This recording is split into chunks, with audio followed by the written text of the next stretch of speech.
अस्सलाम वालेकुम। जो लोग जस्टिस रिटायर्ड साकिब निसार के ऑडियो के मामले को हल्का ले रहे हैं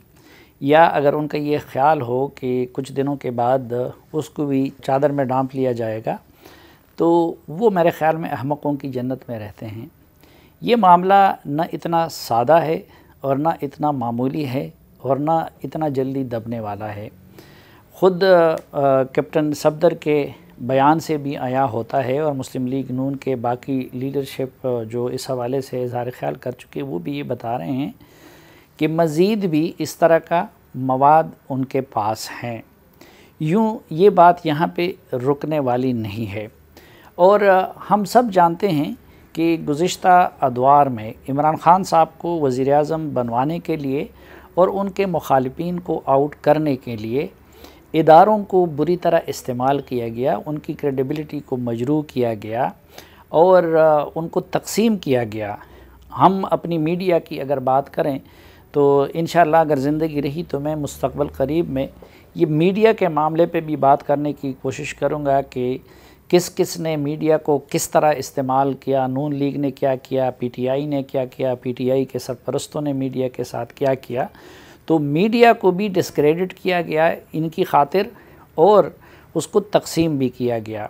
इसी तरह बहरहाल ये सब मानते हैं और अली अहमद कुर्द की उस रोज़ की तकरीर जज साहिबान की मौजूदगी में वो इस बात का सबूत है कि अदलिया के किरदार से मुतालिक कितने शुकूक व शुबहात लोगों के जहनों में जन्म ले चुके हैं। फिर जस्टिस फ़ाइज़ का जो मामला था, जस्टिस सदीक़ी का जो मामला था, वो हम सब की नज़रों के सामने हैं। उसकी वजह से भी मीडिया के वक़ार पे काफ़ी हर्फ आया। लिहाजा ये मामला जान छोड़ने वाला नहीं है, ये मामला दबने वाला नहीं है और इसका एक आसान हल ये हो सकता है कि सुप्रीम कोर्ट के तमाम जजेस पे मुश्तमिल बेंच बनाया जाए, सिवाय उन जजेस के जो बराह रास्त नवाज शरीफ के केस में जिनका किरदार था या जिन्होंने फ़ैसला दिया था, उन जजेस को माइनस करके सुप्रीम कोर्ट के बाकी जजेस पे मुश्तमिल बेंच बनाया जाए जो इस मामले की समाअत करे। अगर साकिब निसार साहब बेगुनाह हो तो ये भी अदलिया की वक़ार के लिए ज़रूरी है कि उनकी बेगुनाही साबित हो और अगर वाकई कुछ गड़बड़ हुई हो तो वो भी कौम के सामने आना चाहिए ताकि बाकी अदलिया का वक़ार और क्रेडिबिलिटी बहाल हो जाए। और अब एक मिसाल हमारे सामने है जो कि ना ऑडियो वीडियो के मामले से ताल्लुक़ रखता है, बल्कि जो बंदा ख़ुद हाजिर सर्विस था, जिन्होंने एक लिहाज से अपनी सर्विस का रिस्क लिया, शमीम राना की तरह रिटायरमेंट के बाद उनका ज़मीर नहीं जाग उड़ा था, बल्कि वो इस्लामाबाद हाई कोर्ट के जज थे जब उन्होंने इस तरह के इल्ज़ामात लगाए थे जस्टिस शौकत अज़ीज़ सिद्दीकी ने। अब फिर उनके साथ तो बहुत बुरा हुआ, लेकिन उन्होंने जो इल्ज़ामात लगाए थे उन इल्ज़ामात की तहकीकात 3 साल का अरसा गुज़र जाने के बावजूद वो मंतिकी अंजाम तक नहीं पहुंचा। और अब जबकि एक तरफ ये ऑडियो आ गया, दूसरी तरफ चीफ जस्टिस ऑफ पाकिस्तान ने जस्टिस गुलजार अहमद साहब ने आसमा जहांगीर कॉन्फ्रेंस के मौका पे जिन ख़यालात का इजहार किया और अपनी अदलिया के बारे में जो दावा किया, तो उसकी वजह से जस्टिस शौकत अज़ीज़ सिद्दीकी एक मरतबा फिर मैदान में कूद पड़े हैं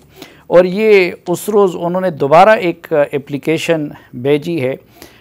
सुप्रीम कोर्ट ऑफ पाकिस्तान की खिदमत में और उसमें उन्होंने ये फ़रियाद की है कि ख़ुद उनको तो 2018 में मुलाज़मत से फ़ारिग़ किया गया। उसमें उन्होंने कहा है कि उनके बच्चे भी इससे मुतासिर हुए और 2018 से उनका मामला पेंडिंग है। तो एक मेरे ख़्याल में अगर इस मामले को भी सुप्रीम कोर्ट ऑफ पाकिस्तान निपटा ले तो बड़ी हद तक उससे भी हकीकत सामने आ सकती है कि क्या जस्टिस शौकत अज़ीज़ सिद्दीकी ने झूठा इल्ज़ाम लगाया था। अगर शौकत अज़ीज़ सिद्दीकी झूठे साबित होते हैं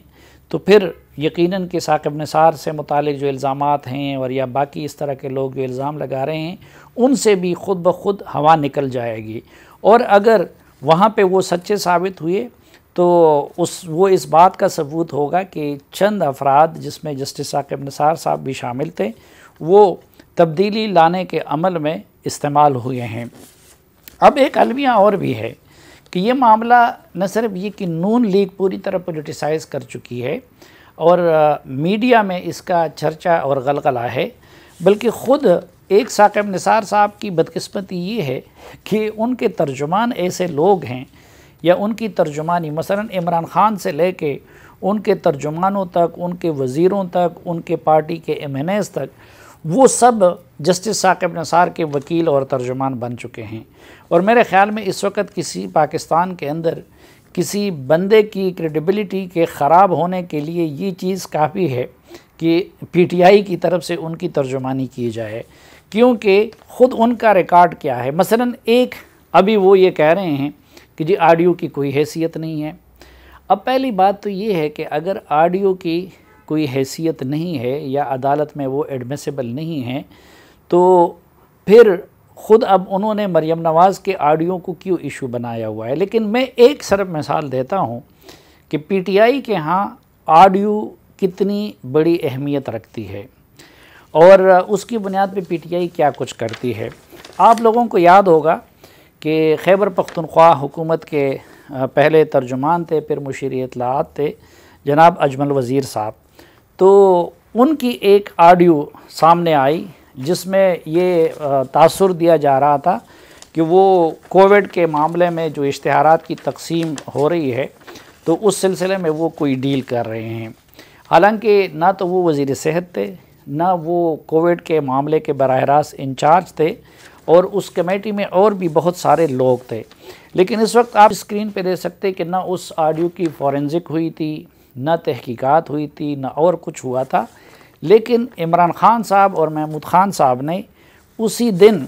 उनको उस ऑडियो की बुनियाद पे वजारत से फ़ारिग कर दिया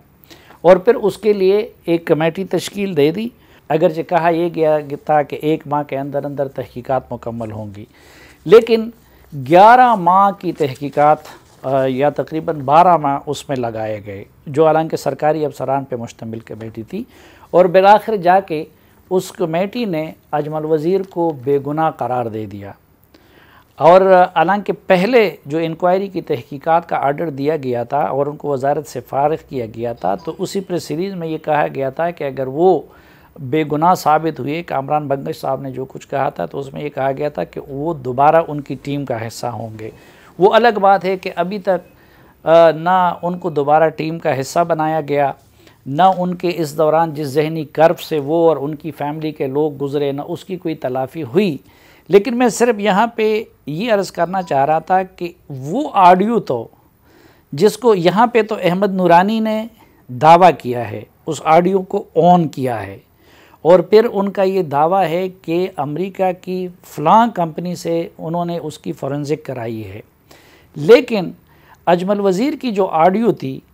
वो न किसी बंदे ने उसको ऑन किया था कि वो किसने जारी किया है, किसने उसको रिकॉर्ड किया था, या न उसकी कोई फॉरेंसिक हुई थी। लेकिन वहाँ पे तो इमरान ख़ान साहब और महमूद ख़ान साहब ने इतनी सूरत दिखा दी।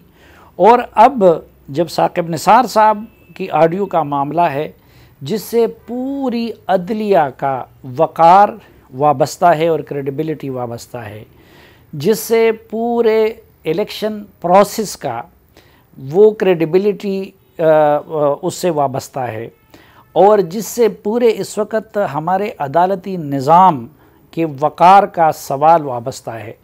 उसके बारे में तो इस हुकूमत का रवैया ये है कि ना वो जुडिशल कमीशन बना रही है, ना कुछ और कर रही है। लेकिन दूसरी तरफ जब इनको सूट करता है तो उधर अजमल वज़ीर के ऑडियो गुमनाम जो आई हुई थी उसकी बुनियाद पर ये कार्रवाई की गई।